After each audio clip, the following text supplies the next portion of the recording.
venons d'entendre la prière de Jésus, sa dernière prière, avant d'entrer dans sa passion. Et cette prière nous révèle son intimité, la relation qu'il entretient avec celui qu'il appelle son Père, la source de tout ce qui vit et respire. Et chaque mot de cette prière est important, nous révèle quelque chose de la vie intime du Fils de Dieu dans ces derniers moments de sa vie terrestre.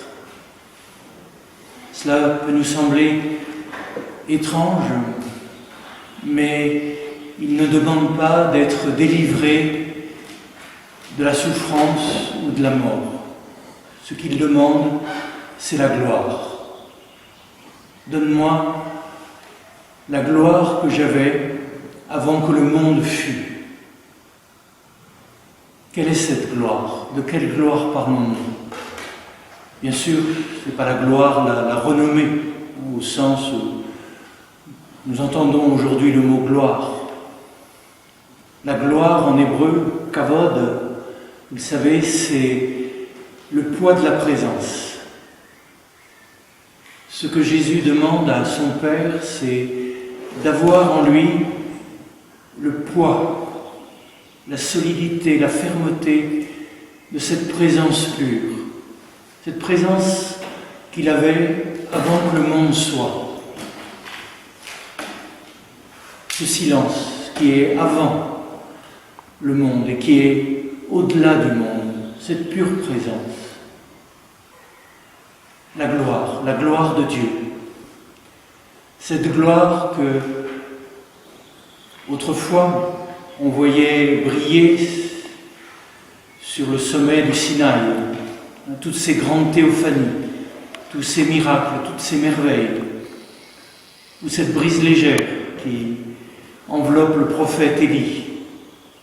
Voilà que cette gloire, nous l'avons vue briller sur la face du Christ.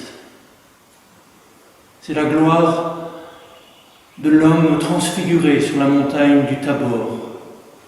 Mais c'est aussi la gloire de l'homme défiguré sur la montagne du Golgotha.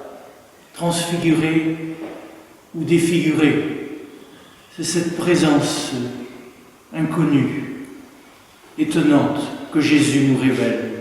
La présence même de je suis, de l'être qui est ce qu'il est, qui vit, qui s'incarne en lui.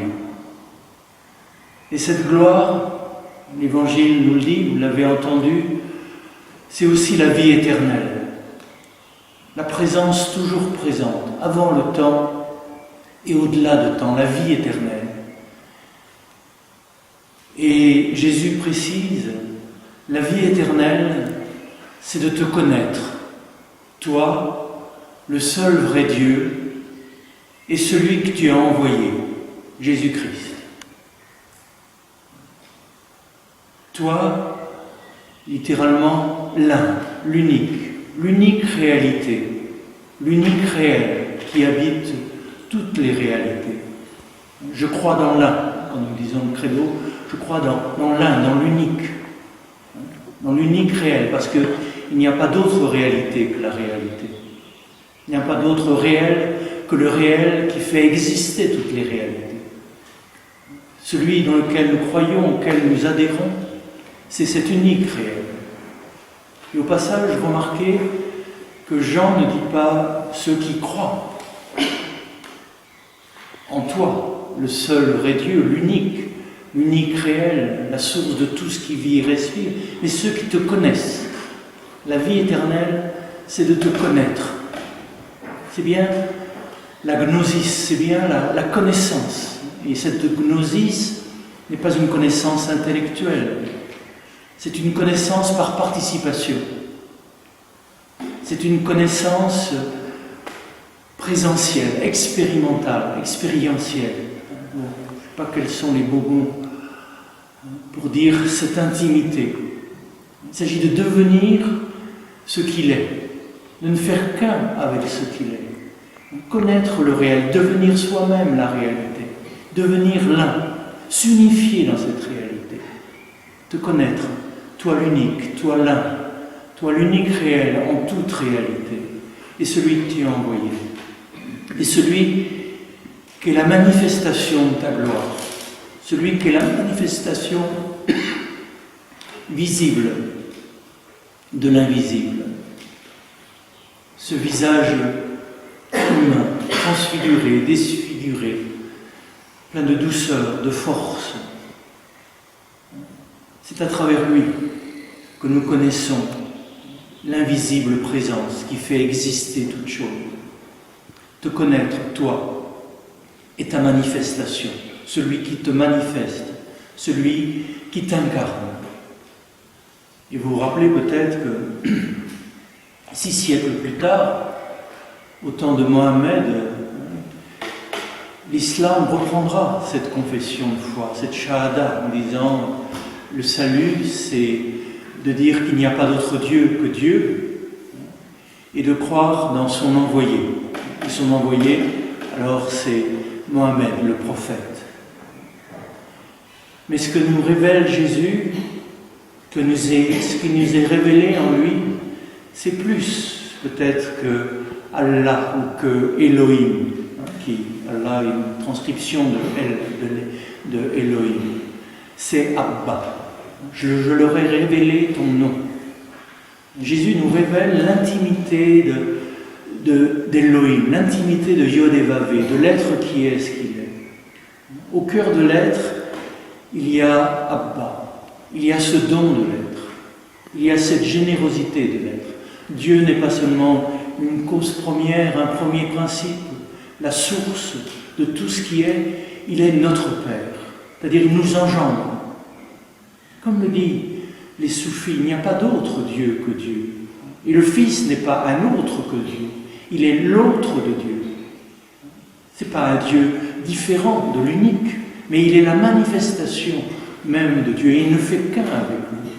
Et nous aussi, nous sommes appelés non pas à être autre que Dieu, mais à être l'autre de Dieu. Comme le Fils, c'est l'autre du Père. Le Fils est dans le Père et le Père est en lui. Le Fils manifeste le Père. Nous sommes la vie même du Père. La vie du Père manifestée, la vie de l'invisible manifestée. Je leur ai révélé ton nom. Je leur ai dévoilé le cœur de l'être, l'intimité de l'être. Et nous sommes les témoins, avec Jean, avec tous les disciples, de cette révélation, de ce voile qui s'ouvre au cœur même de l'inaccessible, de l'irreprésentable. Abba, mon Père et votre Père. Vous vous souvenez de ces paroles à Myriam de Magdala au matin de la résurrection. Je monte vers mon Père et votre Père. Nous avons le même Père que Yeshua. Nous sommes engendrés par le même Père. Nous avons cette même filiation. Et cette filiation, c'est la gloire même que nous avions avant que le monde fût. Lorsque nous étions dans le rêve de Dieu, dans la pensée de Dieu. Nous étions appelés à vivre dans le Fils cette intimité. Je leur ai révélé ton nom. Je leur ai révélé quelle relation, quelle gloire peut être la leur s'ils vivent dans cette communion comme moi-même je vis en communion avec toi. La gloire que tu m'as donnée, je le leur ai donnée. La présence qui s'est incarnée en Jésus, la vie qui s'est incarnée dans son corps, la conscience qui s'est incarnée dans son intelligence créée, l'amour qui s'est incarné dans ce cœur humain, nous aussi nous avons à l'incarner. C'est toute la Trinité qui veut faire sa demeure en nous. Comme il le dit aussi dans Saint Jean, je viendrai vers vous et j'habiterai, moi, le Père et mon esprit, mon souffle, ma vie. Et on comprend peut-être mieux pourquoi nous lisons cet évangile entre l'Ascension et la Pentecôte. La gloire que Jésus vient nous transmettre, c'est la gloire de l'Esprit Saint. Vous savez, le but de la vie chrétienne, c'est l'acquisition du Saint-Esprit, comme le disait Séraphin de Sarov, ou c'est l'accueil de l'Esprit Saint. L'Esprit filial, l'Esprit qui, avec le Christ en lui, nous fait fils, nous fait entrer dans cette intimité. Nous sommes appelés à cette gloire. La gloire que tu m'as donnée, je leur ai donnée, pour qu'ils soient un comme nous sommes un. Nous sommes appelés à l'unité, à découvrir cette unité que nous sommes, ce fil qui nous relie, ce logos qui nous tient ensemble, ce souffle qui respire d'une façon unique, irremplaçable en chacun de nous. Mais ce souffle est un, la vie est une, la conscience est une. Le Père est la source de tous les êtres. Et nous sommes appelés à entrer en cette communion. Que ce jour, après l'ascension, comme le dira Jésus, là où je suis, je veux que vous soyez aussi. Là où je suis, je veux que eux aussi, ils soient. Nous sommes appelés à être là où je suis, dans le Père, en relation avec la source, ne faire qu'un dans le souffle et la vigilance. Ce sont là les adorateurs tels que les veut le Père, ce sont là les fils, tels que les fils et les filles, tels que Dieu nous veut. Qu'en ce jour, qu'au cœur de cette Eucharistie, cette nourriture où le Fils vient habiter en nous, dans notre demeure fragile, tellement fragile et vulnérable, c'est l'infini qui vient nous visiter. C'est le cœur même de Dieu qui vient ouvrir notre propre cœur. C'est son intelligence, sa clarté qui vient habiter notre intelligence. Viens, Esprit Saint, viens, habite, demeure en nous, purifie-nous de toute souillure, de toute peur, de toute angoisse, de tout ce qui